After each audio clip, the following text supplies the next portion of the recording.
ప్రభువా, సియోనులో స్థిరమైన పునాదివి నీవు, సంఘ ప్రతిరూపము నీవు తండ్రి. నీకు స్తోత్రాలు. నీలో నివసించు వారికి ప్రతి నిత్యము ఆనందము, సంతోషము, సమాధానం ఇచ్చు దేవుడవు నీవు. నీకు స్తోత్రాలు. అలాగే ప్రభా, నీతోనే నిత్యము నా నివాసం అన్నారు. మీరు మాలో నివసిస్తున్న దేవుడవయ్యా, నీకు స్తోత్రాలు. ఈ లోకంలో అనేక మంది దేవుళ్ళు, దేవతలు ప్రభా, గుడ్లల్లో, గోపురాల్లో తండ్రి, చర్చు మధ్యలో నాయన శిలువల మీద వేలాడుతూ మనుషులకు నాయన కనిపిస్తూ ఉన్నారే కానీ మనుషులలో లేరు ప్రభా. అయితే మీరు ప్రభా మాలో ఉన్న దేవుడవు, సజీవుడవు, వాక్యమైన దేవుడవు, శిలువను గెలిచి వచ్చిన దేవుడవు నైనా, నీకు స్తోత్రాలు. మా యొక్క ప్రభా తండ్రి ముఖములను, మా జీవితాలను ప్రభా ప్రకాశింపచేస్తున్న దేవుడవు నీవయ్యా, నీకే స్తోత్రాలు చెల్లిస్తున్నాం తండ్రి. ఇంతవరకు మా నాయన పాటల ద్వారా, సాక్ష్యం ద్వారా, ఆరాధన ద్వారా మహిమ పొందిన దేవుడవు. ఇప్పుడు మీరు మాట్లాడు సమయము తండ్రి, వాక్యము ద్వారా మీరే ప్రభా ప్రతి ఒక్కరితో మాట్లాడమని, బలపరిచి, దృఢపరిచి, స్థిరపరిచి ఈ సంఘములో ప్రభా మీ నూతన కార్యములు జరిగించమని యేసుక్రీస్తు నామములో అడిగి పొందినాము తండ్రి. ఆమేన్. గట్టిగా గట్టిగా హల్లెలూయా, హల్లెలూయా, హల్లెలూయా. దేవునికి మహిమ కలుగును గాక. దయచేసి కూర్చోండి. మరి ఈ సమయంలో దేవుని యొక్క వాక్యాన్ని ధ్యానించుకుందాం. దేవుని వాక్యం నమ్మదగినది, శక్తివంతమైనది, ఎటువంటి మూలుగులైనా విభజించున్నది. మరంతేకాదు, దేవుని వాక్యం ఎంతమంది ఉన్నారు అన్నది ముఖ్యం కాదు, కానీ ఎంతమంది విని లోబడుతున్నారు చాలా ముఖ్యం. తెలుసా మీకు? విన్న వాక్యం మీద ఎంతమంది తమ జీవితాలను కట్టుకుంటున్నారు అన్నది ఇంకా చాలా ప్రాముఖ్యం. అనేకులు వింటారు కానీ వెంబడించరు.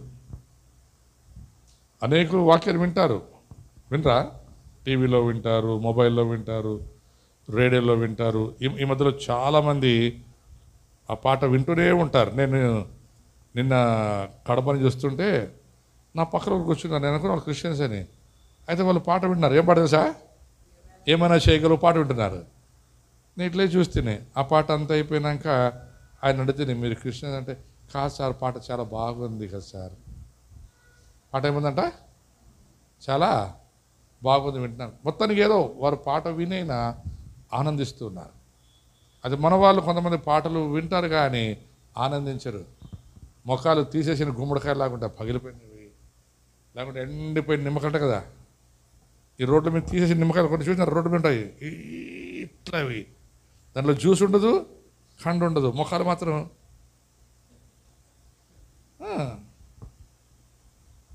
ఇంకొంతమంది ఎట్లుంటారంటే, చర్చిలో ఉంటారు, అందరూ ఆరాధిస్తుంటారు, వీళ్ళు వాళ్ళ ముఖాలు ఇటు చూస్తుంటారు. నాకు అర్థం కాలేదు ఏం కనపడతా వాళ్ళ ముఖాలలో అని. దేవుని సన్నిధిలో ఒక్క పూట గడుపుట చాలా మేలు. దుష్టుని గుడారములో 1000 దినములు నివసించుట కంటే, ఏమో చెప్తారు, దుష్టుని గుడారములో 1000 దినములు నివసించుట కంటే యెహోవా మందిర ఆవరణములో ఒక్క పూట గడుపుట చాలా శ్రేష్టమంట. దేవుని సన్నిధిలో కనపడాలి, దేవుని సన్నిధిలో గడపాలి. చాలాసార్లు పెళ్ళిళ్ళు చేసుకున్నాక భార్యాభర్తలు సమయాన్ని గడపరు. పెళ్లి చేసుకున్నాక భార్యాభర్తలు సమయాన్ని గడపరు. కొత్తగా పెళ్ళైనా అంతే, పాతగా పెళ్ళైనా అంతే, మధ్యలో పెళ్ళైనా అంతే. భార్యాభర్తలు కలిసి ప్రేమ అన్యోన్యంగా కూర్చొని మాట్లాడడమే సమయం గడపడం అంటే. దేవుని గుడారంలో గడపడం అంటే అదే. దేవుడు నమ్ముకుంటారు కానీ దేవునితో సమయాన్ని గడపరు. దేవుని వాక్యాన్ని చదవరు, పాటలు పాడరు, ఆరాధన చేయరు. ఏదో చర్చికి వచ్చినప్పుడు 4 పాటలు పాడి సంతోషించి తర్వాత మర్చిపోతారు. నేను చెప్పే వాక్యానికి ఈరోజు చాలా దగ్గర ఉన్నప్పుడు మాటలే మాట్లాడుతున్నాను. ఎప్పుడు ఈరోజు నేను ఒక అంశం చెప్పబోతున్నాను. ఏం తెలుసా? అన్యులకు శిక్ష. చెప్పండి, అన్యులకు శిక్ష. అన్యులకేమి? ఎవరు అన్యులు అంటే? అన్యులు అంటే ఎవరు? అన్యులు అంటే చెప్పండి. దేవుడిని నమ్మనివాడు అన్యుడు. అంతేనా? దేవుడు నమ్మనివాడు అన్యుడు. మరి మీరెవరు ఇప్పుడు? దేవుడు నమ్మిన వాళ్ళు, ఎరిగిన వాళ్ళు, బాప్తిసం తీసుకున్నారు, ప్రభల్లో పాలు పొందుతారు, అన్ని భాషలు మాట్లాడతారు, కుణుస్తారు, ఎగురుతారు. మీరు దేవుని పిల్లలు కదా? అవునా కదా? అంటే చెప్పాలా?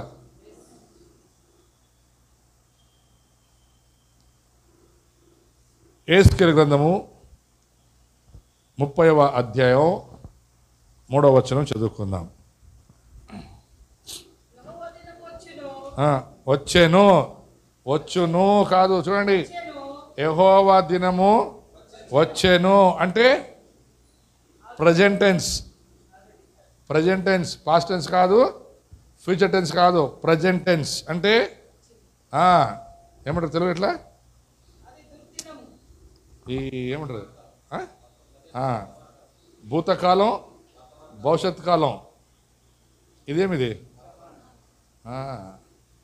ఈడ భూతకాలం గురించి అంటే మాట్లాడలేదు, లేకుంటే వచ్చే వర్తమానం గురించి వచ్చే భవిష్యత్ కాలం గురించి మాట్లాడలేదు. వర్తమానం అంటే ఇప్పుడు జరిగినది. అందరూ చెప్పండి, దుర్దినము. దుర్దినము తర్వాత ఎవరికది? చాలు, ఒక్క నిమిషం ఆలోచించండి. అన్యజనం. యెహోవా దినము వచ్చి ఉన్నది, అది దుర్దినము. అన్యజనులకు శిక్ష. అన్యజనులకు శిక్ష. నా ప్రశ్న ఏమంటే, అన్యులు ఎవరు? ఇప్పుడు అందరూ బైబిల్ మూసేయండి, ఎవరు బైబిల్ చదవండి, అందరూ బైబిల్ మూసేయండి. చదివే వాళ్ళు మాత్రమే అప్పుడప్పుడు చదువుతురాగాక. నా ప్రశ్న అర్థం చేసుకోండి, అన్యులు ఎవరు? మీరు చెప్తారు కదా, అన్యులు అంటే లోకంలో ఉండేవాళ్ళు, మేమంతా దేవుని పిల్లలు, మేమంతా పరిశుద్ధులు. అపోస్తలుల కంటే గొప్ప వాళ్ళు ఎవరున్నారా? అంటే శిష్యులు, యేసుప్రభు నమ్మిన 12 మంది శిష్యుల కంటే గొప్పలు మనం ఎవరున్నామా? ఎవరు లేరు. ఎవరు లేరు, లేరు అసలు. ఈ 12 మంది శిష్యులు కూడా అన్యులే అని యేసుప్రభు చెప్తున్నాడు. దాన్ని మీకు చెప్తాను ఎట్లా అని. మీరు అన్నారేమంటే, యేసుప్రభు మాట నమ్మని వాడు ఎవడు? అన్యుడు. అవునా కదా? ఇంకంతే. యేసుప్రభు మాట నమ్మని వాడెవడు? అన్యుడు. యేసుప్రభు ఉన్నాడని గ్రహించిన వాడెవడు? అన్యుడు. యేసుప్రభుని వెంబడించిన వాడెవడు? వెంబడించని వాడు ఎవడు? అన్యుడే. మీరందరూ బాప్తిసం తీసుకున్నారు, ప్రభల తీసుకుంటారు, మీరందరూ ప్రార్థన చేస్తారు, కానుకలు ఇస్తారు, దశంభాగాలు ఇస్తారు, మీరు విశ్వాసులు అని మీరు చెప్పుకుంటారు. అది ఇక్కడ చెప్పబడిన మాట ఏం తెలుసా? యెహోవా దినం వచ్చి ఉన్నది, అది దుర్దినమే, అన్యులకు శిక్ష. అన్యులకు శిక్ష. నేను దీన్ని చదువుతున్నప్పుడు దేవుడు నాకు బయలుపరిచినతో మాట్లాడింది. రహస్యం ఏం లేదు. చాలా మంది కదా రహస్యాలు బయలుపరిచిన, రహస్యం ఏమీ లేదు. అన్నీ దేవుడు ముందు రాసి ఉంచి మన చేతికి ఇచ్చేసాడు. చదువుకోవాలా, అర్థం చేసుకోవాలి, అంతే. చాలామంది ఏంటంటే, దేవుడు నాకు బయలుపరిచిన రహస్యం ఏమంటే, దేవుడు నాకు తెలియపరిచిన రహస్యం ఏమంటే, బైబిల్లో రహస్యం ఏమీ లేదు. ఒకటే ఒకటి రహస్యం, రెండవ రాకడ. యేసుప్రభు చెప్పాడు, అది ఎప్పుడు వస్తుందో ఎవరికి తెలియదు, అంతే రహస్యం. అయితే ఆ రహస్యాన్ని కూడా కొంచెం చెప్పాడు సూచనలు, వచ్చే ముందు ఏమేమి జరుగుతాయని. వచ్చే ముందు ఏమేమి జరుగుతాయో చెప్పేశాడు. అయితే యేసుకేలు ఏమన్నాడంటే, వచ్చిన దాని గురించి చెప్తున్నాడు. ఏం గుర్తున్నాడా? యెహోవా దినము వచ్చి ఉన్నది. వచ్చాను, వచ్చాను అంటే అప్పుడే వచ్చింది, మన మధ్యలో ఉంది. ఈ దినం వచ్చినప్పుడు ఏం జరుగుతుందని శిష్యులు యేసుప్రభుని అడిగారు. ఎక్కడ అడిగారు? అపోస్తల కార్యములు మత్తయి సువార్త 24వ అధ్యాయంలో శిష్యులు యేసుప్రభుకు మాట్లాడారు, ప్రభువా నీ రాకడకును యుగ సమాప్తికి సూచనలు ఏమి అని అడిగారు. అయితే యేసుకేలు చెప్తున్నాడు, యెహోవా దినం వచ్చింది, ఆ దినము దుర్దినము అంటే శ్రమల దినము, ఆ దినము అన్యజనులకు శిక్ష. నేను బాగా బైబిల్ చదువుతున్నప్పుడు నాకు అర్థమేమైందంటే, అన్యజనులు అంటే మనం అనుకున్నటువంటి లోకస్తులు కాదు. లోకములో ఉన్నవారు అన్యజనులు కాదు ఈ వాక్యానికి సంబంధించి. మరి ఎవరు ఈ అన్యజనులు? ఎక్కడ? ఇప్పుడు చెప్పండి, బైబిల్ అన్యులకే పరిశుద్ధులకే? ఇప్పుడు ఈ వాక్యం ఎవరికి? వాళ్ళకే మనకే? మాట్లాడరు మీరు. ఇది మనకా వాళ్ళకే? యెహోవా ఎవరితో మాట్లాడతాడు? ఇప్పుడు నేను ఇంట్లో ఉన్నాను, బయటికి వెళ్తున్నాను, ఓయ్ నేను వెళ్ళొస్తాను జాగ్రత్త అన్నాను అనుకో, ఎవరు చెప్పిండా? నేను ఇంట్లో ఉన్నోళ్ళకే బయట వాళ్ళకే? ఇంట్లో అమ్మ ఉంటుంది, ప్రీతి ఉంటాడు, బారుకు ఉంటాడు, ఒకసారి జెసిగాడు ఉంటాడు, అదాస ఉంటాడు, ఎవరన్నా ఉన్ని ఇంట్లో ఏం చెప్తాను నేను, ఓయ్ నేను అమ్మ ఎవరు చెప్పను, ఇంకా ఓయ్ నేను బయటికి పోయేస్తాను జాగ్రత్త అంటాను.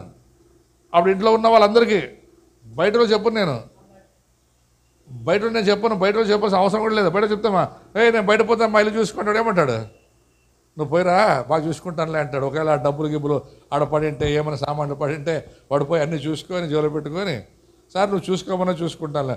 ఇంట్లో ఉన్న ఏం చేస్తారు? పడింటే అవన్నీ తీసి పెట్టకపోయినా జాగ్రత్త చూసుకుంటారు, తీసి పెట్టకపోయినా జాగ్రత్త చూసుకుంటారు. చూసుకోమని చెప్పినప్పుడు చూసుకుంటారు. అలా యేసు ప్రభువు ఏం చెప్పాడు? ఇదిగో నేను వెళ్తున్నాను, మరలా వస్తాను, మీరు జాగ్రత్త అన్నాడు. నేను వెళ్తున్నాను, మరలా వస్తాను, మీరు జాగ్రత్త. అయితే ఇక్కడ యేసుక్రీస్తు ఏమన్నాడు? ఇదిగో ఆయన వచ్చాడు శిక్ష. ఎవరికి? అన్యులకి. ఈ అన్యులు ఎవరు? ఇప్పుడు ఈ అన్యులకి శిక్ష అయితే మనకు చెప్పాల్సిన పని ఏముంది? ఈ అన్యులకు చెప్పాలంటే డైరెక్ట్ అన్యులు చెప్పాలి, అన్యులు మీరు యేసుప్రభువు నమ్ముకోండి, లేకపోతే మీరు చచ్చిపోతారు, నరకానికి పోతారు. అది ఇప్పుడు ఇక్కడ యేసుకేలు ఇజ్రాయేల్ జనాంగానికి, యూదులకు చెప్తున్నాడు. ఎవరు చెప్తున్నారు చెప్పండి? ఇజ్రాయేలుకి, యూదులకి, దేవుని పిల్లలు చెప్తున్నాడు. ఏమని? యెహోవా దినము వచ్చి ఉన్నది, అది దుర్దినము, ఆ దినమున అన్యులకు శిక్ష విధించబడుతుంది. ఇప్పుడు మనందరికీ తెలుసు శిక్ష అన్యులకి అంటే నమ్మని వారికి అని. నేను అప్పుడు ప్రశ్న అడుగుతాను, నా ప్రశ్న బాగా అర్థం చేసుకోండి, జవాబు ఇవ్వండి. ఒకరోజు యేసు ప్రభు గెరస్సేకి వెళ్తామన్నాడు, మనము నది అవతలికి వెళ్తామన్నాడు అన్నాడు యేసు ప్రభు. మనమందరూ పడవలో అవతలికి వెళ్దామన్నాడు. వీళ్ళందరూ ఓకే అని గబగబా పడవలు ఎక్కారు. యేసు ప్రభు కింద ఉన్నాడు పడవలో. ఆ ఒక్క పడవ ఉంది, ఇంకా చిన్న పడవ చుట్టుపక్కల. మీరు బైబిల్ చదవండి, ఒకే పడవ కాదు, ఆ సముద్రంలో ఇంకా వేరే పడవలు ఉన్నాయి, వేరే పడవలు కూడా ప్రయాణం చేస్తున్నాయి, వాటి ప్రయాణంలో ఉన్నాయి. అది ఈ పడవలు యేసు ప్రభు ఉన్న పడవ వేరు, యేసు ప్రభు ఉన్న పడవ వేరు, యేసు ప్రభు లేని పడవలు చాలా ఉన్నాయి. అవన్నీ కలిసి ఆ యొక్క గలిలయ సముద్రంలో ప్రయాణం చేస్తూ ఉన్నాయి. ఇప్పుడు చెప్తాను, అర్థం చేసుకోండి. మనం కూడా అట్లే లోకంలో మనం ఉన్నాము, మన చుట్టూ లోకస్తులు అందరూ ఉన్నారు, ప్రయాణం చేస్తూ ఉన్నాము. ఒక్కొక్కడు ఒక్కొక్క టైంలో పిలిస్తే పోతారు పైకి, కొంతమంది ఈడే ఉంటున్నాము, ప్రయాణం సాగుతూ ఉంది. ఈ లోకం అనే సముద్రం మన ప్రయాణం సాగుతూ ఉంది. ఈ ప్రయాణంలో మన పడవ ఇక్కడే ఉంది, వేరే పడవలు మనతో పాటు ఈ సముద్రంలో ఏమవుతున్నాయి?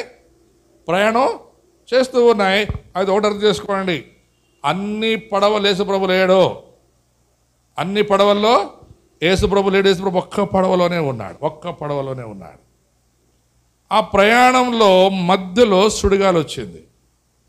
ఇప్పుడు చెప్పండి, సుడిగాలిలో అన్ని పడవలు చిక్కున్నాయి, ఇది ఒక్క పడవ చిక్కుందా? అన్ని చిక్కున్నాయి. ఇది ప్రాముఖ్యం. ఈ అన్ని పడవలలో బిత్తిరిపోయిన పడవ ఏది? హలో,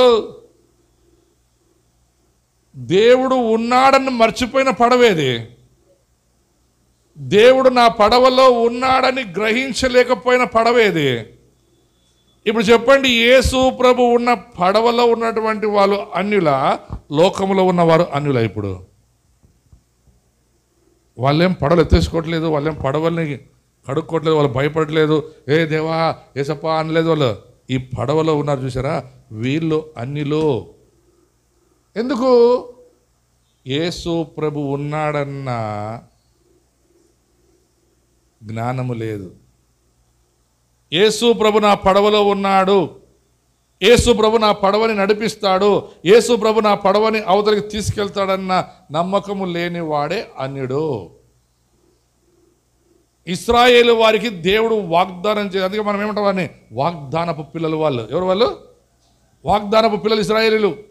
అదే వాగ్దానపు పిల్లలు ఇశ్రాయేలుకు దేవుడు చెప్పాడు, నేను మిమ్మల్ని ఐగుప్తు దేశం నుండి విడిపించి వాగ్దాన దేశంలోనికి నేను మిమ్మల్ని నడిపిస్తాను.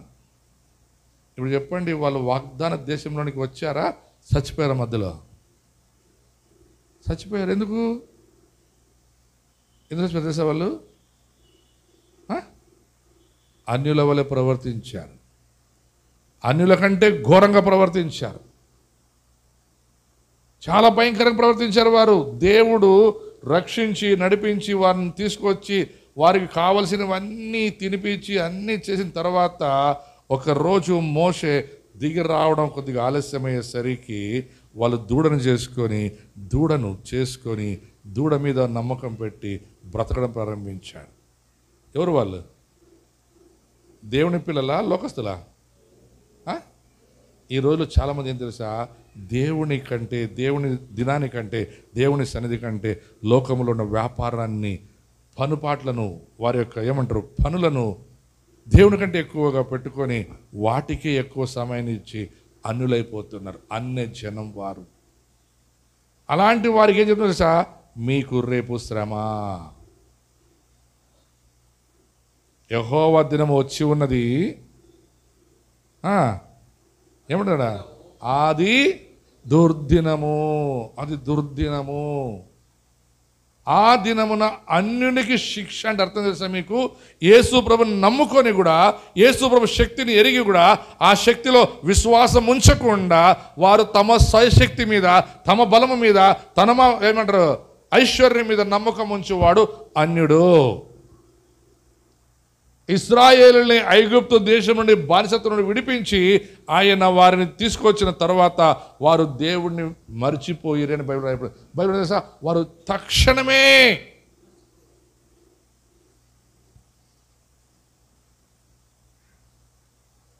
అదైన తర్వాత నేను మీకు పోయిన వారు చెప్పినట్లున్నాను,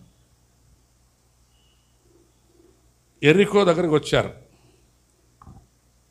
సమరయ దగ్గరకు వచ్చారు. అందరూ ఏం చేశారు? యోర్దాన్లోకి వచ్చారు. యోర్దాన్ నది దాటి యువతలు రావాలి. ఆ నది దాటి వచ్చే ముందు వేగుల వారిని పంపిస్తాడు యెహోషువ. వేగుల వారు వెళ్ళి అంతా చూసి వస్తారు. చూసిన తర్వాత యెహోషువ చెప్తారు, అయ్యా అది చాలా పెద్ద పట్టణం, అయితే దేవుడు మనలో ఉన్నాడు, మన దాన్ని గెలుస్తామన్నాడు. అంతకుముందు మోషేడు 12 మంది పంపిస్తాడు. వాళ్ళు 12 మంది వెళ్ళి అదంతా చూసిన తర్వాత 10 మంది అంటారు, అయ్యా అది చాలా భయంకరం, మనం గెలవలేము, ఒక్కొక్కడు పెద్ద ఇంత ఎత్తున్నారు, జాయింట్లు వాళ్ళు. వీళ్ళెవరు? వీళ్ళ అన్నిలా విశ్వాసులా? దేవుని పిల్లలా? లోకస్తులా? ఇప్పుడు ఏం మాట్లాడుతున్నారు వాళ్ళు? విశ్వాసం మాటలు మాట్లాడతారా, అవిశ్వాసం మాటలు మాట్లాడతారా? వాడు ఒక్కడు ఇంత ఎత్తున్నాడయో, మనం ఇంత ఉన్నాము, మనం గెలవలేము వాళ్ళని. అప్పుడు యెహోషువ కాలేబ్ అంటారు, అయ్యా ఆ దేశపు ద్రాక్ష పండ్లు భలే ఉన్నాయి, ఎదురు మోసుకు రావచ్చు, అయితే ఒకటి మన దేవుడి ముందు వాళ్ళు ఏమి లేరయ్యా. ఎవరి ముందు? ఇప్పుడు చెప్పండి, 10 మంది మాట ఎక్కువ, 2 మాట ఎక్కువ? ఇప్పుడు మన చర్చలో ఇంతమంది అనుకోండి, మీలో 2 మాట ఎక్కువ, 10 మంది మాట ఎక్కువ? ఎవరి మాట వినాలా? 10 మంది మెజార్టీ కదా. ఇప్పుడు మోసే 10 మంది మాట విన్నాడా, 2 మాట విన్నాడా? ఈ రోజులో కావాల్సింది అదే దేవుడికి. తన మాటను వినేవారు, తను వెంబడించేవారు కావాలి.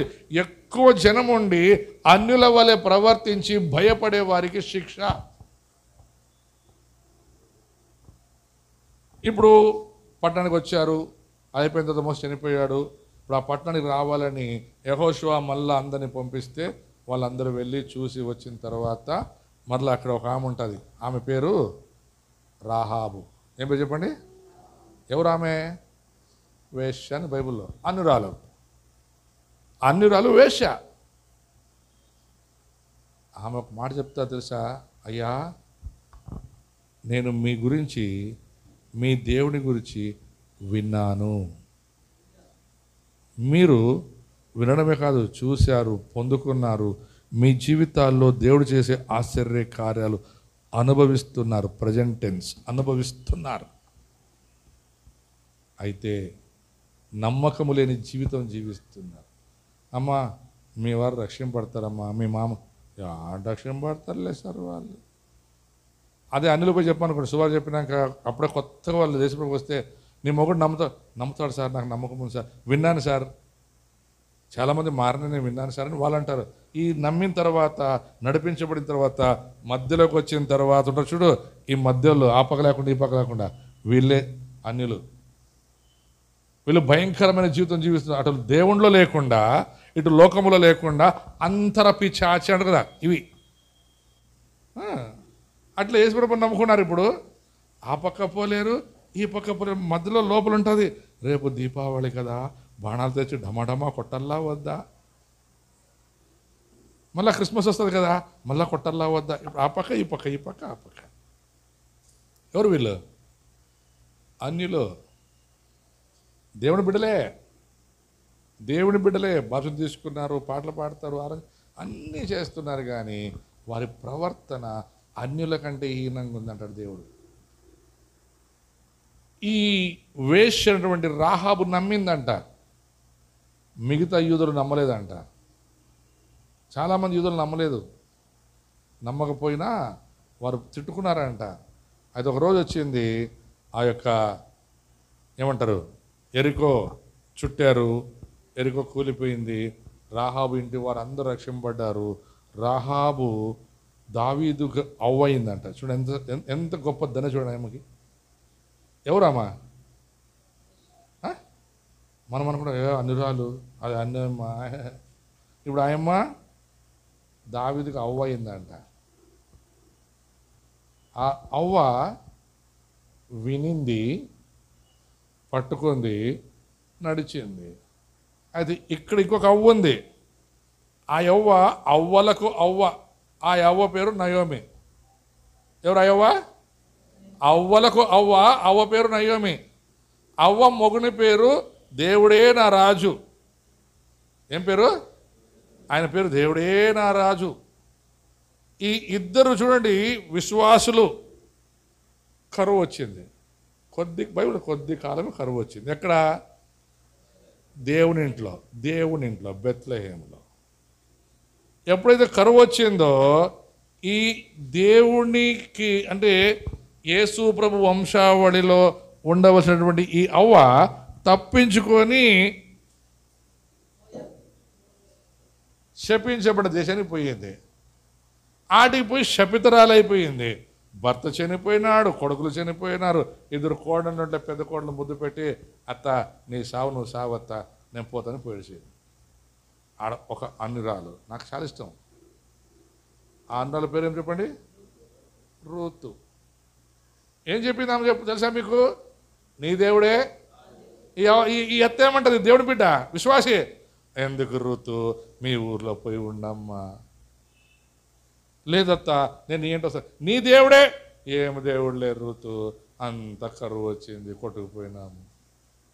లేదత్తా కొద్ది రోజులే నేను విన్నానత్త, మళ్ళా బెత్లెహేంలో దేవుడు కార్యం చేస్తాడత్త. లేదు రూతు, నా మాటిని రూతు, వద్దమ్మా, చిన్న వయసు నువ్వు, మా జనము ఇజ్రాయెల్ చెడ్డోళ్ళు, దేవుని పిల్లలే కానీ మా వాళ్ళు చెడ్డోళ్ళమ్మా, ఎందుకు వస్తావు?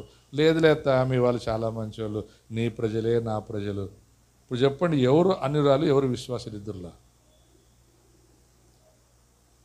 ఎవరు విశ్వాసి, ఎవరు అన్యురాలు? ఇప్పుడు నయోమి అన్యురాలు, ఋతు విశ్వాసి. ఇప్పుడు చెప్పండి, మీరు విశ్వాసులా అవిశ్వాసులా?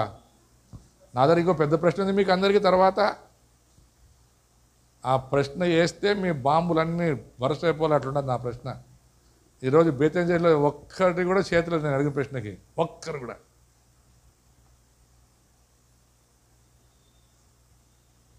ఈ నయోమి దేవుని ఇల్లు విడిచి మోయాబుకి వెళ్ళింది.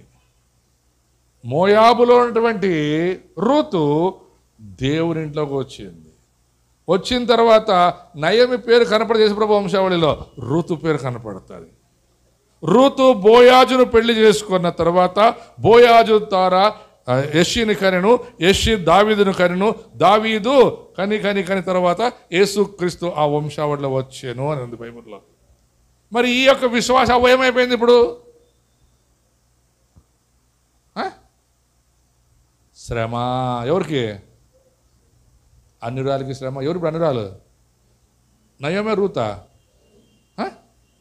ఇప్పుడు రాహాబా ఈ ఏమంటారు దేశంలో ప్రవేశించి గెలిచిన తర్వాత, మీకు ఇంకో ట్విస్ట్ చెప్తానండి, యుద్ధం గెలిచిన ఆ యొక్క పట్టణం గెలిచిన తర్వాత వాళ్ళ ముందు చిన్న పట్టణం ఉంది, దాని పేరు హాయి.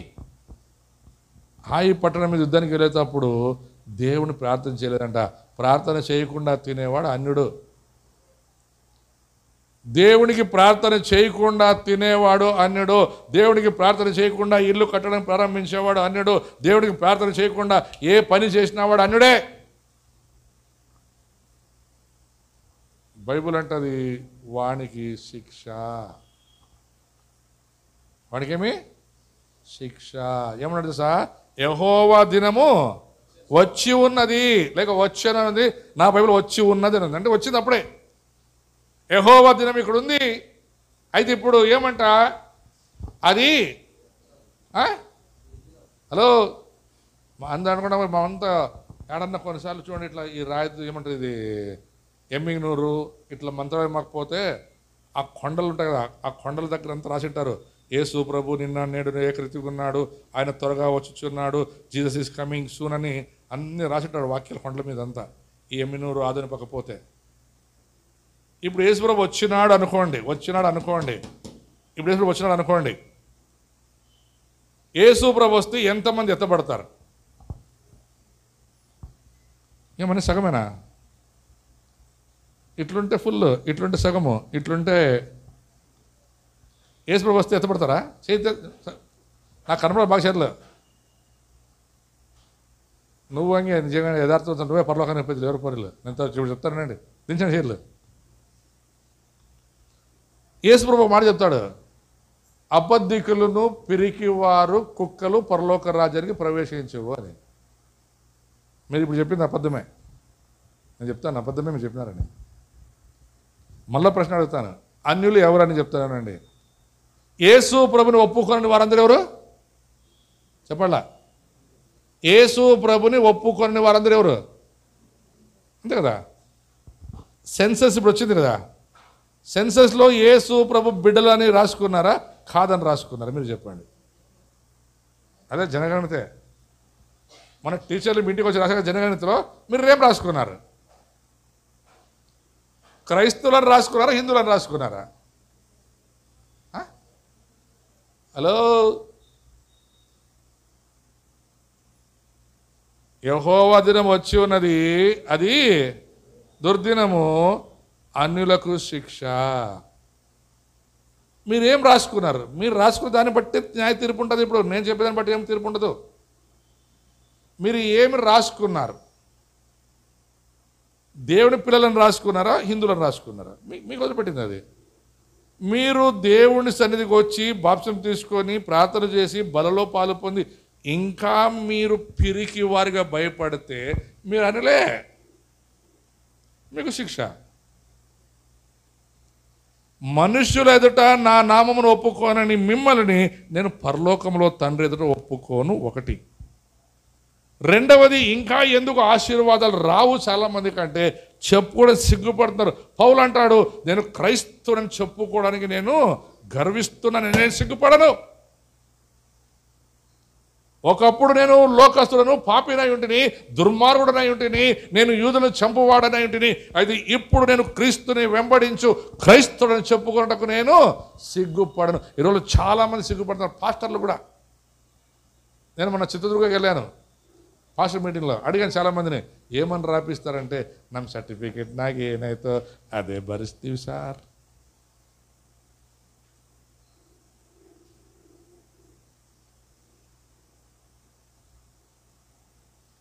మనుష్యులు ఎదుట యేసు ప్రభు దేవుడని ఒప్పుకోకపోతే నీకు శ్రమే, నువ్వు అన్యుడివే, అనురాలువే. యేసు ప్రభు పడవలో ఉన్నాడు, కానీ ఆ పడవలో ఉన్న శిష్యులకి భయం వచ్చింది, మునిగిపోతామేమో, చచ్చిపోతామేమో. అవతలుండే పడవలు ఏమి భయపడలే, ఎందుకంటే ఆ పడవలు అంతకు అవి పోతానే ఉన్నాయి. అవేమనుకుంటే ఉంటే ఉంటాం, పోతే పోతాం, ఏం చేసేది. అది ఈ పడవలు యేసు ప్రభు ఉన్నప్పటికీ వీటికి భయము. మా రేషన్ కార్డు తీసేస్తాడేమో, మా ఆధార్ కార్డు మార్చేస్తాడేమో, మా పిల్లలకి స్టైఫండ్ రాదేమో, మా పిల్లలకి పెద్ద మీ పిల్లలు పొడిచి చదువుతారు, అట్లా ఎంబీబీ డాక్టర్లు అవుతారు, అవ్వాలనేది నా ఆశ. నేను నిన్న బస్సులో వస్తున్నాను, గవర్నమెంట్ బ్యాంక్ ఎంప్లాయీస్ టీచర్లు ఆడవాళ్ళకి ఆధార్ కార్డు ఫ్రీ. ఏమండమ్మా మీకు మేము ఓటేయలేదా అంటే ఆయన వాళ్ళు, కాదమ్మా నువ్వు ఓటేసినావు, నువ్వు బ్యాంక్ ఎంప్లాయీ, ఏం నేను ట్యాక్స్ కట్టట్లేదు, నువ్వేం జీతం రావట్లేదు అంటే నేను మళ్ళా నాకేం జీతం వాడు ఊరికేస్తున్నాడా?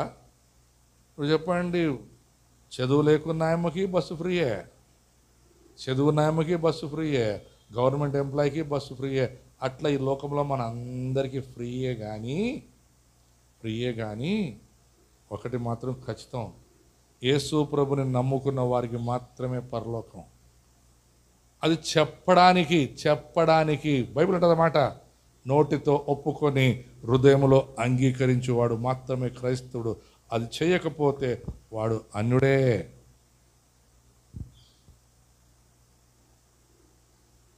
యెహోవా దినము వచ్చుచున్నది కాదు, వచ్చింది ఇప్పుడు. సిద్ధరామయ్య మన కర్ణాటక స్టేట్లో చెప్పేశాడు, మీరు రాసుకోండి క్రైస్తవులని, నేనున్నానంటే కూడా భయం. యేసుప్రభు ఒక మాట చెప్పాడు, ఒకసారి చూడండి. యెషయా గ్రంథం 41, తొందరగా యెషయా గ్రంథం, యెషయా గ్రంథం 41 10 తొందరగా తీవాలా. నువ్వు తగ్గిపెట్ట, ఇప్పుడు ఓద ముచ్చట, నేను ఓదా సంతోష 10.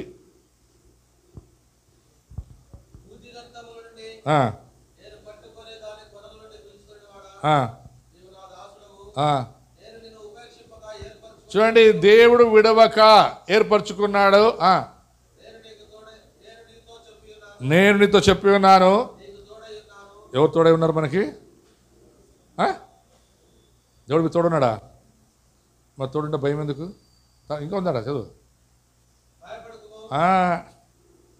యెహోవా దినం వచ్చింది, ఇప్పుడు భయం. ఇప్పుడు రాసుకుంటే ఏమైపోతానా ఏమో,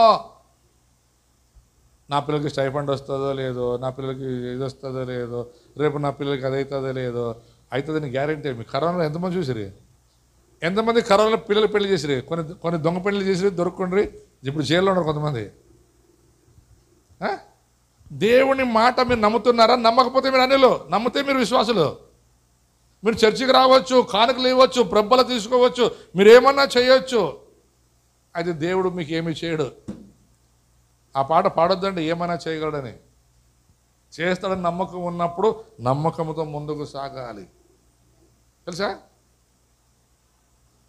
ఏమన్నాడో వచనం? మనసు వచనం తొందరగా. నీవు నా దాసుడవనియు నేను నిన్ను అంటే నేను విడిచిపెట్టక. ఎవరు చెప్తానండి? ఎవడు విడిచిపెట్టి నా దేవుడు విడిచిపెట్టాడో నిన్ను. నమ్మకం ఉందా? నమ్మకం ఉంటే చెప్పాలి, నేను క్రైస్తవుడు, నేను చెప్పుకోవడానికి సిగ్గుపడకూడదు. సిగ్గుపడువాడు పరలోకానికి పోడని బైబిల్ ఉంది. పిరికివాడును సిగ్గుపడువాడును కుక్కలు పరలోక రాజ్యం ప్రవేశించవంట. ఇలా చూడండి, చాలామంది కుక్కలు బలిష్టం, కుక్కల్ని ముద్దులు ఆడతారు. మా మాలక్ష్మక్క ఏం ముద్దు ఆడతారు కుక్క. ఒకసారి మాలక్ష్మక్క చూస్తే నాకు ఇంటికి పోయి బుద్ధి కాదు. వాళ్ళ బిడ్డ కూడా అట్లా, ఇప్పుడు ఆ బిడ్డ కిక్కి ముద్దులు పెడతారు. మనుషులు ముద్దులు పెట్టరు కానీ కుక్కలు ముద్దులు పెడతారు. ఇలా నేను ఉపేక్షించక నిన్ను ఏర్పరచుకుంటేని నేను నీతో చెప్పి. చూడండి, దేవుడు చెప్పినాడు. ఏమని చెప్పాడు? ఒకసారి ఆదికాండం 12వ అధ్యాయం. తొందరగా. దేవుడైన యెహోవా, నీవు లేచి నీ తండ్రి ఇంటిని నీ బంధువులను విడిచి నేను చూపించు ప్రదేశమునకు నువ్వు వెళ్ళము. హలో, మీ ప్రయాసం అంతా తెలిసి చెప్పండి. గొప్ప వాళ్ళడానికి పేదలు అవడానికా? నిన్ను గొప్ప జనము చేసి నిన్ను ఆశీర్వదించి నీ నామమును గొప్ప చేయుదును. నిన్ను ఆశీర్వదించడానికి దేవునికి ఇష్టమైందంట. అది ఇప్పుడు చాలామంది ఆశీర్వాదాల వెంట పరిగెత్తా ఉన్నారు. ఈరోజు చాలామంది చర్చకి రాలేదు, ఎందుకంటే ఆశీర్వాదం వెంట పరిగెత్తారు. వాళ్ళు అన్యులు, వాళ్ళు క్రైస్తవులు అనుకుంటారు, కానీ వాళ్ళ అన్యులు. క్రీస్తుని విడిచి, క్రీస్తు సన్నిధిని విడిచి రాకుండా పోయే ప్రతి వాడు అన్యుడే. ఈ వాగ్దానాలు వారిని వెంటాడవు. ఆయన కృపైశ్వర్యము చెప్పున మిమ్ములను ఆశీర్వదించునుగాక అంటాడు. మరి ఎందుకు ఆ కృపైశ్వర్యం చెప్పున ఈరోజు చాలామంది ఇంకా ఆశీర్వదించబడట్లేదంటే వాళ్ళు అన్యులుగా ఉన్నారు కాబట్టి, అన్యులుగా బ్రతుకుతున్నారు కాబట్టి వారిని దేవుడు ఆశీర్వదించడం లేదు. నేను నిన్ను ఆశీర్వదించి నీ పేరు గొప్ప చేయుదును. ముందుకి చూడండి, నీవు ఆశీర్వాదకరముగా ఉంటావంట. క్రైస్తవుడు అనగా ఇతరులకు ఆశీర్వాదకరముగా ఉండేవాడు. యూదుడు అనగా ఇతరులకు ఆశీర్వాదకరంగా ఉండేవాడు. నేను మొన్న ఒక స్వామీజీ చెప్పేది వింటున్నాను. హిందూ అంటే ఏం తెలుసా? వాడు చెప్తాడు ఫకీర్ అంట. హిందూ అంటే దరిద్రుడు అంట. హిందూ అంటే ఏమి? చిన్నజీఆర్ స్వామి చెప్పింది ఇది, నేను విన్నాను. చిన్నజీఆర్ స్వామి చెప్పింది ఇది. హిందూ అనే పదం ఏమంట? దరిద్రుడు. దరిద్రత నుండి విడిపించేవాడెవరు? యేసు ప్రభు. ఎవరు? ఆయన ఏమన్నాడు? నేను నిన్ను విడిపించి, ఎక్కడి నుండి? దరిద్రము నుండి విడిపించి నీ పేరు క్రైస్తుడని, మన కులం మతం కాదు, మార్చి గొప్ప చేస్తాడు. యెషయా 43వ అధ్యాయం 1వ వచనం. అయితే యాకోబు నిన్ను సృజించిన వాడు యెహోవా, ఇశ్రాయేలు నిర్మించిన వాడు ఇలాగూ సెలవిస్తున్నాడు. చూడండి ఏమన్నాడు? నేను నిన్ను విడిపించి ఉన్నాను. ఎక్కడి నుండి? కష్టాల నుండి, బాధల నుండి, శ్రమల నుండి, ప్రతి ఏమంటారు ఈ లోక సంబంధమైన దరిద్రత నుండి నేను విడిపించాను.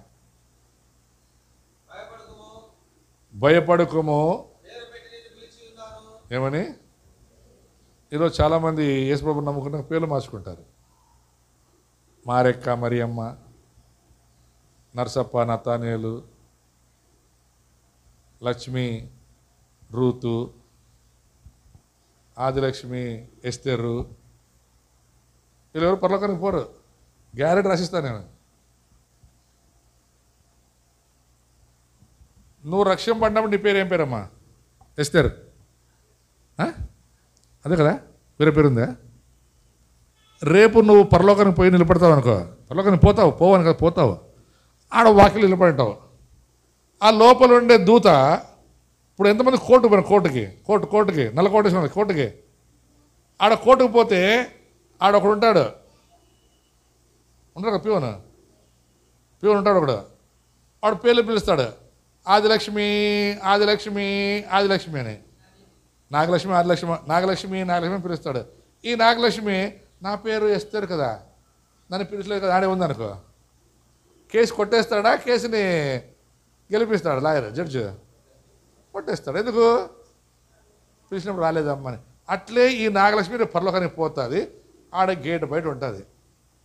గేట్ యూతలు ఉంటాడు. ఎవరు? పిలిచేవాడు.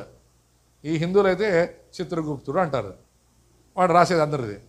అయితే మన దాంట్లో మికాయేలు ఉంటాడు బయట. ఎవరుంటాడు? మికాయేలు నిలబడి ఉంటాడు. నాగలక్ష్మి. నా పేరు నాగలక్ష్మి కాదు కదా, మా అమ్మ ఎస్తేర్ అని పెట్టింది కదా, నాన్న ఎస్తేరే. ఆ ఎస్తేర్ పేరే రాదు.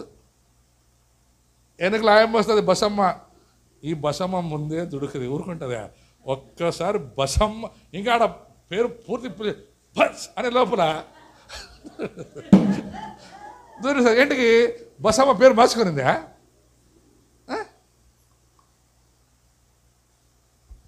ఆయన ఏ పేరు పెట్టి నిన్ను పిలిచాడో రక్షించబడ్డప్పుడు ఆ పేరే రాయబడి ఉంటుంది. మీరు ఈ పేరు మార్చుకున్నాక కూడా ఆధార్ కార్డులో పేరు మారుతుందా? మీ స్కూల్ సర్టిఫికేట్లో పేరు మారుతుందా? మారదు కదా. మీ స్కూల్ సర్టిఫికేట్లో మీ ఆధార్ కార్డులో ఏం పేరు ఉంటుందో జీవగ్రంథంలో అదే పేరు ఉంటుంది, వేరే పేరు ఉండదు. ఆడ పిలుస్తూనే ఉంటారు పాపం. మళ్ళీ ఒకసారి ఇంకో ఛాన్స్ ఇస్తారు. మళ్ళీ ఒక నెల అయినాక చెప్పారు కోర్టులో ఏమంటారు, వచ్చే నెల డేట్ ఇస్తారు. ఈ వచ్చే కూడా మళ్ళీ ఆదిలక్ష్మి నాగలక్ష్మి నాగలక్ష్మి అంటే ఈ నాగలక్ష్మి నా పేరు నాగలక్ష్మి కాదు కదా అంటది. అట్లా 12 వాయిదాలు ఇస్తాడు. 13వ వాయిదాకి అమ్మా ఈ స్థలం నీకు సరిపోదమ్మా, అది ఆడింది కదా, నువ్వు వాటికి పోమ్మా అని పంపిస్తాడు. ఇప్పుడు చెప్పింది ఎవరు? దేవుడు పంపించాడు, ఆయమైపోయిందా? దేవుడు పంపిణీ ఆయమైపోయింది. 12 సార్లు ఛాన్స్ ఇచ్చి 12 నెలలు టైం ఇచ్చి మారమ్మా అంటే నన్ను నన్ను మారనంటది ఆయన. నేను నీ పేరు పెట్టి పిలిచి ఉన్నాను, నీవు నా సొత్తు. చూడండి, నువ్వు జలములలో బడి దాటినప్పుడు, ఇప్పుడు చెప్పండి, తోడు ఉండడం వేరు, పడవలో ఉండడం వేరు. యేసుప్రభు పడవలో ఉన్నాడు లేడా? ఇశ్రాయేలుకు తోడున్నాడు, శిష్యులకి పడవలో ఉన్నాడు. బాగా చేసుకోండి, ఇశ్రాయేలులకు తోడు ఉన్నాడు, ఎర్ర సముద్రం దాటాడు. ఇప్పుడు పడవల్లో ఉన్నాడు. అయితే వాళ్ళు పడవ కొద్దిగా ఇట్లా భయం వచ్చింది. ఆయన పడవలో ఉన్నాడు. అది ఇప్పుడు ప్రజెంట్. యేసుప్రభు ఎక్కడున్నాడు? యేసుప్రభు ఎక్కడున్నాడు? హలో, ఏడు యేసుప్రభు? దమ్ములే చెప్పడానికి ఇప్పుడు ఏడున్నాడు? నాలో చూపించే రాదు కానీ యేసుప్రభు ఇప్పుడు ఉండాలా. ఇడు ఉంటే చెప్తావు నోరు గట్టిగా, ఇడు ఉన్నాడు అయ్యా అంటావు. మన మధ్యలో పడవలో లేడు ఇప్పుడు యేసుప్రభు. ఇప్పుడు యేసుప్రభు నీలో ఉంటే మరి యేసుప్రభు అని బిడ్డని నేనని చెప్పుకోవడం నీకు సిగ్గెందుకు? ఇప్పుడు నువ్వు అన్యుడివే. చెప్పడానికి నువ్వు సిగ్గుపడుతున్నావంటే నువ్వు అన్యుడవే. యెహోవా దినం వచ్చి ఉన్నది, అది ఉగ్రత దినము. ఆ దినమున అన్యునికి శిక్ష. అన్యుడంటే మనం అనుకుంటాం ఎప్పుడు లోకంలో ఉండేవాడు కాదు. నువ్వు అన్యుడివి, అన్యురాలివి. ఒప్పుకోవడానికి సిగ్గుపడే ప్రతి వాడు అన్యుడు, అన్యురాలు. కొంతమంది చర్చలకు సంవత్సరాల తరబడి వస్తున్నారు. బాప్తిజం తీసుకోమంటే నన్ను గండ అయినకంతానే, నమ్మ అమ్మ అయినకంతాಳೆ, నమ్మ అప్ప అయినకంతానే, 50 అయినకంతానలా ఏసప్ప అయినకంతానే ఆలోచన మాడియా. నేను ఒక మాట చెప్పనా మీకు, ఇది చాలా ఉంటాయి కదా గుళ్ళు. ఏ గుడి పూజారన్నా ఆ గుడికి ఎందుకు పోతావు, మా గుడికి రమ్మంటాడా? ఏ మసీదులో ముల్లానా ఓ మసీదు కైగత అమర మసీదు కా అంటాడా? మరి పాస్టర్లు అక్క మా చర్చికి రా అక్క మా చర్చికి రా అక్క. ఎవడు వీడు? వ్యాపారస్తుడు, దొంగ, అన్యుడి కంటే వీడు అన్యుడు. అందుకే మీకు చెప్తాను, ఎప్పుడైనా కానీ మీరు వేరే చర్చికి పోయే వాళ్ళని మన చర్చికి పిలుచుకొని రావద్దండి. 10 మంది ఉంటే అసలు పరలోకానికి పోయేవాళ్ళు. ఆడికి పోయినా యేసుప్రభు చెప్పాలా, బలా నమ్మకమైన మంచి దాసుడాలా, ఇక్కడికి ఎక్కిరా. కొంచెంలో ఎంతట్లో? కొంచెంలో నమ్మకముగా ఉంటివి, నేను నీకు అనేకమైన ఇస్తానప్పుడు చెప్పాలి దేవుడు. ఇక్కడ అందరినీ పిలిచి వాని సంఘాన్ని ఈ సంఘాన్ని పిలిచి అన్ని పిలిస్తే వాని పేరు దొంగ. ఏం చెప్పండి? దొంగలు పరలోకానికి పోతారు ఇప్పుడు? పోడు. అన్యులు పోతారు పరలోకానికి? పోరు. ఇప్పుడు ఈ దొంగలు అన్యులు ఎక్కడున్నారు? చర్చిలో ఉన్నారా, బయట ఉన్నారా? గట్టి చెప్పాలా? ఇప్పుడు చెప్పండి, ఎవనికి ఉగ్రత శిక్ష? చర్చిలో ఉండడానికే, లోకంలో ఉండేవాడికే? చర్చిలో ఉండేవాడికే, లోకంలో ఉండేవాడికి కాదు. నేను ఇంట్లోంచి బయటికి పోయేటప్పుడు చెప్పిన ఇంట్లో వాళ్ళకి, ఇదిగో నేను మరలా వస్తాను జాగ్రత్త అని. నేను వచ్చిన తర్వాత ఇంట్లో అన్ని వస్తువులు పోతే నేను ఎవరు అడుగుతాను? ఉండాలన్నా బయట వాళ్ళనా? చెప్పండమ్మా. ఇప్పుడు మీరు ఇంట్లో బయట వాళ్ళ? ఇప్పుడు రేపు శిక్ష ఎవరికి? మీకే. ఎందుకు శిక్ష? మాట వినకపోవడం ఒకటి, చెప్పకపోవడం ఒకటి, సరిగా చూసుకోకపోవడం ఇంకొకటి. 3 తప్పులు ఉన్నాయి. అందుకే అంటాడు ప్రకటన గ్రంథం 2వ అధ్యాయంలో, నేను నీ మీద ఒక నింద మోపుచ్చున్నాను అంటాడు. ఫస్ట్ అంటాడు, నువ్వు చాలా మంచి భక్తి పర్రాలువి, నువ్వు ఏమి కానుకలు ఇస్తావు, నువ్వు వాక్యాన్ని బాగా చదువుతున్నావు, నువ్వు అన్నీ చేస్తున్నావు. అయితే నీలో ఒకటి తప్పు ఉంది.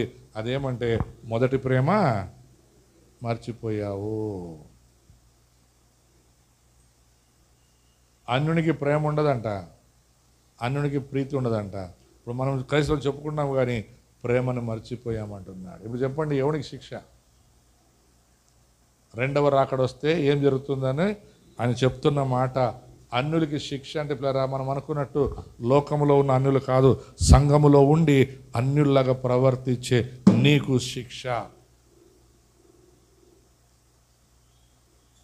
యాకోబు పేరు పెట్టి పిలిచినవాడా, నువ్వు భయపడకుము, నేను నీకు తోడై ఉన్నాను, నీవు నా సొత్తువి.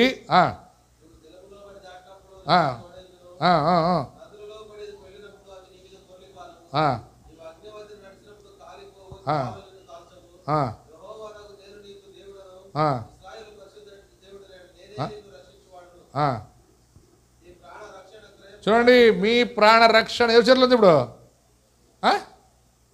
ఈ జనసంఖ్య రాసేటప్పుడు నువ్వు రాసుకోలేదనుకో, దేవుని బిడ్డ నేనని, నీ ప్రాణరక్షణ లేదు. ఇంకా నీకు దేవుడి నుంచి రావలసినవి ఏవి రావు, గ్యారెంటీ రాసిస్తాను నేను.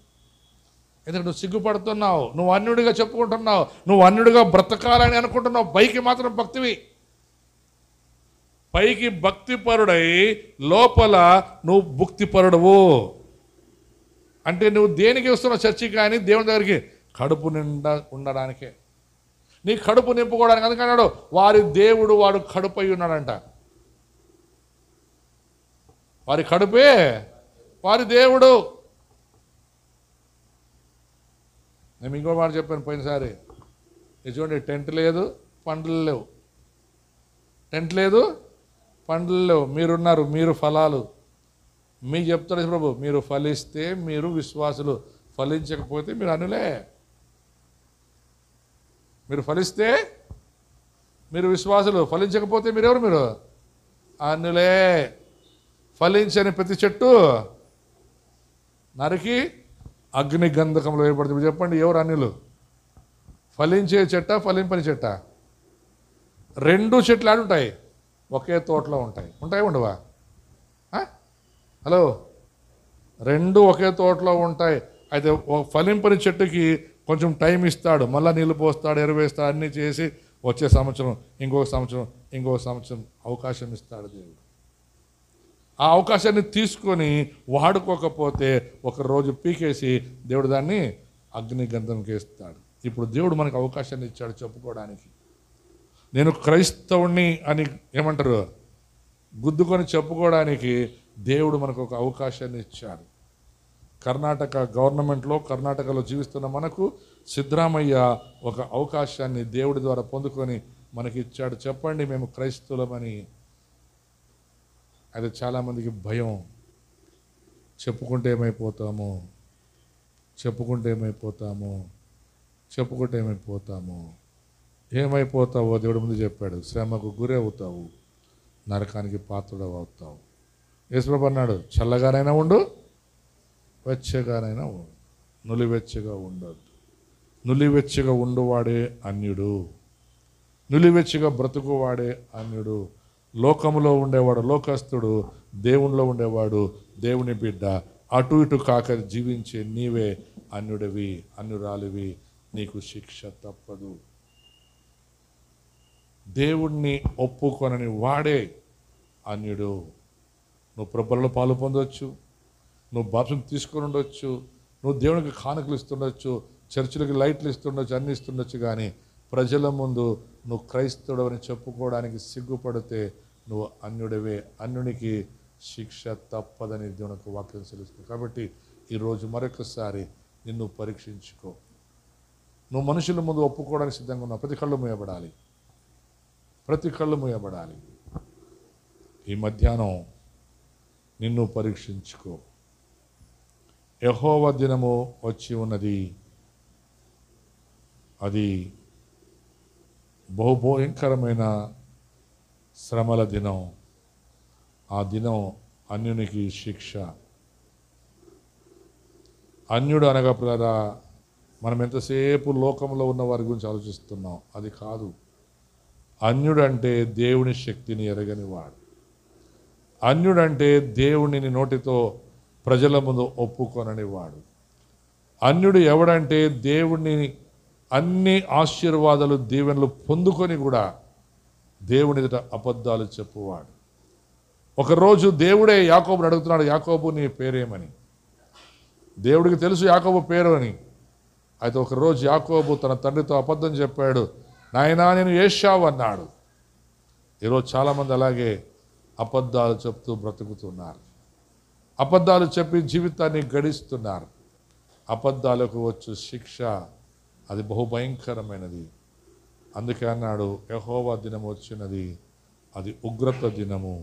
ఆ దినమున అన్య జనులకు శిక్ష విధించబడును. అన్యులంటే మరొకసారి చెప్తున్నాం ద్వారా లోకములో ఉన్నవారు కాదు. ఈ రోజున ఈ వాక్యాన్ని బట్టి సంఘములోనే ఉన్నారు, సంఘంలో పెరుగుతున్నారు. అయితే నేను సంఘానికి సంబంధించిన వాడినని, క్రీస్తు బిడ్డనని చెప్పుకోవడానికి సిగ్గుపడుతున్న నీవే అన్యుడవు, అన్యురాలవు. ఇకనైనా మార్పు చెందు, ఇకనైనా మార్పు చెందు. చెప్పు ధైర్యంగా, నేను యేసు క్రీస్తు బిడ్డని, క్రైస్తవుడని, క్రైస్తవురాలనని. పరిశుద్ధుడా, ప్రేమైన మహోన్నతుడా, సర్వశక్తి మంత్రి యేసయ్యా మీకు స్తోత్రాలు. అవునయ్యా, మీ దినం వచ్చింది ప్రభా. అదప్పుడే మా మధ్యలో ఉన్నది. ఆ దినమున ప్రభా ఎవరైతే మిమ్మల్ని ఒప్పుకొనరో, నేను దేవుని బిడ్డని చెప్పుకొనరో వారికి శ్రమలు తప్పవన్నారు తండ్రి. అన్యులకు నాయన శ్రమలు అనగా యేసుక్రీస్తుని ఎరిగి కూడా ఒప్పుకొనని వాడే నాయన అన్యుడు. యేసుక్రీస్తు ద్వారా దీవించబడి ఆశ్రయించబడి విడుదల పొంది కూడా నేను క్రైస్తవుని చెప్పుకోవడానికి సిగ్గుపడువాడే అన్యుడు. మరి అలాంటి అన్యులు ప్రభా మా మధ్యలో ఉండకుండా చేస్తారని మీరు వాగ్దానం చేశారు ప్రభా. రానున్న దినములలో మీ సంఘములో, మీ గుంపులో అన్యుడు ఉండడని సెలవిచ్చారు తండ్రి. గనుక అలా ఉండకుండా ప్రభా మీరు చేసే సమయం ఆసన్నమైందని నేను నమ్ముచున్నాను తండ్రి. యెషయా గ్రంథంలో మీరు సెలవిచ్చారు ప్రభా, నీవు నా సొత్తు, భయపడకుము, నేను నీకు తోడై ఉన్నాను, నేను నిన్ను విమోచించి ఉన్నాను, ఉపేక్షించక ఏర్పరచుకున్నాను సెలవిచ్చారు. మా బారుకు సంఘాన్ని, విశ్వాసాన్ని ప్రభా మీరు ఏర్పరచుకున్న విధానం బట్టి మీ స్తోత్రాలు చెల్లిస్తున్నాం. ఏర్పరచబడిన ఈ ప్రజలు తండ్రి మిమ్మల్ని విడిచి ప్రభా నాయన తండ్రి ప్రభా లోకస్తులుగా జీవించకుండా మీకు సాక్షులుగా జీవించే కృప దయచేయని కోరుచున్నాం. ఇంకా అనేకులు ప్రభా మీరు ఆ పడవలో ఉన్నప్పటికీ కూడా తండ్రి ప్రభా దాన్ని గుర్తించకపోవడమే అన్యుల స్వభావము తండ్రి. అలాంటి స్వభావాన్ని ప్రభా నాయన కలిగి ఉన్న వారితో మీరు మాట్లాడిన విధానాన్ని బట్టి మీకు స్తోత్రాలు చెల్లిస్తున్నాం. రానున్న రోజుల్లో ప్రభా మా బారుకు బేతేని విశ్వాస సంఘంలో ప్రభా విశ్వాసులు మాత్రమే ఉండాలి కానీ ప్రభా అన్యులని చెప్పుకొనబడేవారు ఎవ్వరూ ఉండకూడదు. ఎందుకంటే వారికి శ్రమ తండ్రి. ఆ శ్రమని తప్పించడానికి, ఆ దరిద్రం తప్పించడానికి ప్రభా మీరు ఈ లోకానికి నరవతారిగా వచ్చి మమ్మల్ని ఎన్నుకొని ఏర్పాటు చేసుకుని మీ స్తోత్రాలు చెల్లిస్తున్నాం తండ్రి. ఈరోజు నీ మాటలు విన్న వారందరూ ప్రభా ధైర్యము కలిగి మేము క్రైస్తవులము, క్రీస్తు బిడ్డలమని చెప్పుకునేటువంటి ప్రభానైనా ఆ బలమును, ఆ శక్తిని, ఆ యొక్క ధైర్యాన్ని కలిగి చేసిన మహిమ పొందమని మా ప్రభును ప్రియకుమార రక్షకుడు యేసుక్రీస్తు నామములో ప్రార్థన అడిగి పొందినాము తండ్రి. ఆమేన్.